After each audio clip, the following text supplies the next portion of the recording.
Good morning, everybody. Today is 4th November 2020. The day is Wednesday, 10 Matric. I am with. My name is Ferhan Mazher, and the subject we are studying is physics. Okay, we are on the chapter number 14, current and electricity, and the topic we are going to discuss in this video is Ohm's law. So, it's very important. The statement of the Ohm's law is very important. It's frequently asked in the paper. So better try to understand what I am trying to explain to you. Okay. For example, suppose I have a battery, and here I have a lamp, and with this lamp I have connected an ammeter here, and here I have connected a voltmeter. So I have connected a voltmeter. Okay. So suppose here I have a switch. So look at here carefully. What I have here? Here I have a battery, a switch, an ammeter connected in series, and a lamp, and parallel to that lamp I have connected a voltmeter. So what will happen here? This ammeter, the ammeter will note down how much current is flowing through the circuit. This voltmeter will tell me how much is the voltage drop, or we call it potential difference, across this lamp. So close this switch and immediately note down what is the reading on the ammeter and what is the reading on the voltmeter, and note them. Okay? Note down what is the reading on the ammeter. Let me call I1 and V1. Then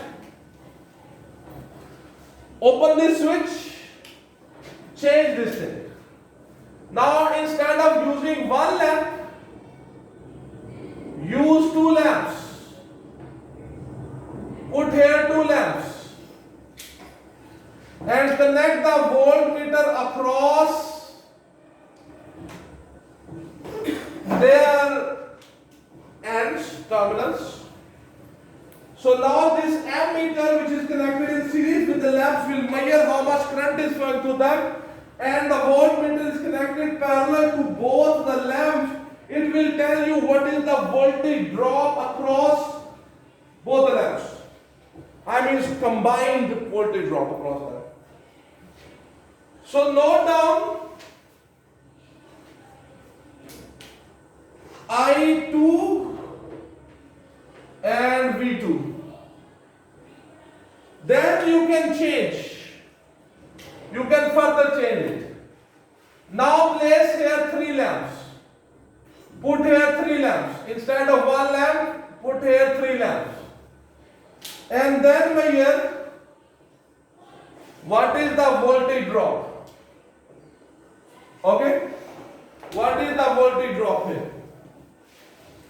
So, this time, the current flowing through this I3 and the current voltage drop across the three lamps V3. If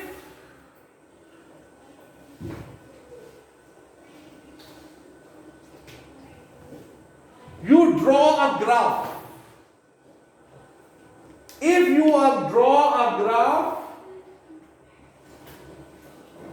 by taking the current here and the voltage here, and you take these readings as coordinates. In your book he has taken the voltage, it will not make any difference, okay? So in your book he has taken the voltage here on the y-axis and the current here on the x-axis. If you draw the graph between the I and V, if you draw the graph between I and V, you will observe that as I will plot them, these are the points. If you plot these points on a graph paper, you take them as coordinates and plot them by taking voltage here and the current here, and then you join them. It will be a straight line. If you join them, it will be a straight line. And in your mathematics, you might have studied that if you draw a graph between two quantities and the graph between the two quantities is a straight line passing through the origin, it means that both these quantities are directly proportional to each other. You understand this? Do you understand what I'm saying? So, but another way you can do this, let me change this thing. Another way of doing this, the same thing. Let's say I am using here two cells. Here's a lamp. With this lamp here I connect a ammeter. Parallel to this I will connect a voltmeter. Look at here. I am using a battery who has two cells. Check what is the reading on the ammeter, what is the reading on the voltmeter. Note down what is I1, note down what is V1. Now increase the number of cells. Now I have made there three cells. Note down what is the reading on the ammeter and what is reading on the voltmeter. Now change it further. Put there four cells. Now note down what is the reading on the ammeter and what is reading on the voltmeter. Make there five cells. So I am changing the EMF. I am increasing the EMF. Whatever is the reading on the ammeter and whatever is the reading on the voltmeter, just note down.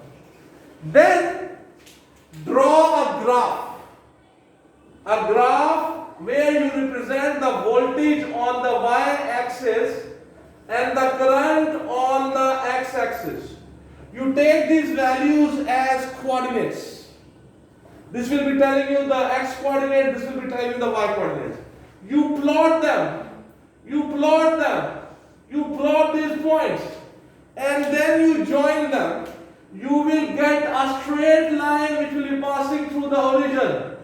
So you see in mathematics, if I draw a graph between two quantities, and that graph is an inclined straight line with positive slope and passes through the origin, it shows, this graph shows that these two quantities, they are directly proportional to each other. The voltage and the current is directly proportional to each other. This is called Ohm's law. This is called Ohm's law. Ohm's law says that the voltage drop across a resistor.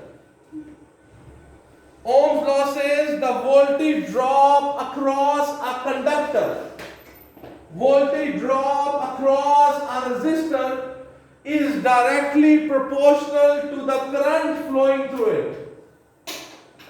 If I will, mathematically it can be written like this, V proportional to I. If I will remove this proportionality sign, I will and replace it with the equal sign, I have to introduce a constant here. And that constant is R. This R is called resistance of that appliance. This is called resistance of that appliance. The resistance is measured in ohm. This is the symbol for horseshoe. This is the symbol which is used to represent ohm. So you see, what is Ohm's law? Ohm's law is that the voltage drop across a conductor is directly proportional to the amount of current flowing through it. But it has a condition also. The current and the voltage drop, they are directly proportional to each other if the temperature remains constant. If the physical condition of the conductor do not change. So what is Ohm's law? The voltage drop across a conductor or voltage drop across a resistor is directly proportional to the amount of current flowing through it, provided that the physical conditions of the conductor do not change. Can you repeat what is Ohm's law? From your book you can read, from your book. In your book the definition is also written. The amount of current passing through a conductor is directly proportional to the potential difference applied across its end, provided the temperature and physical state of the conductor does not change. So this is the definition given in your book. The amount of current passing through a conductor is directly proportional to the potential difference applied across its ends, provided the temperature and the physical state of the conductor does not change. So it's very, very important. Okay, so we can do example number 14.2. Hurry up. Somebody will tell me the data. This is example number 14.2. Very quickly we can do that. That uses Ohm's law. Right now I am doing which example? 14.2. Example 14.2. Please better read the Reading a voltmeter connected across a heating element is 60 volt. 60 volt, yes? The amount of current passing through the heating element measured by an ammeter is 2A. 2 ampere. What is the resistance of heating? So the resistance is question. According to Ohm's law, V is equals to IR. Make the R subject of the formula. V divided by I. So V is 60 volt divided by 2 ampere. So 30 ohm. Is this the answer? Yes, sir. Do you understand? Yes, sir. You see, it's a very small numerical. It is destined to come in your paper. This kind of questions, in short questions. You see, they are very small, easy. We use Ohm's law. V value, I value was given. The resistance was questioned using Ohm's law. V is equals to IR. Will anybody like to repeat what is Ohm's law? Yes. The amount of current passing through a conductor is directly proportional to the potential difference applied across its ends, provided the temperature and the physical state of the conductor does not change. Okay, so remember this is a famous question. They ask you to write the statement of the Ohm's law. So I hope that you have understood it. Soji, thank you. Thank you very much. Today we have learned about the Ohm's law. Have a good day. God bless you.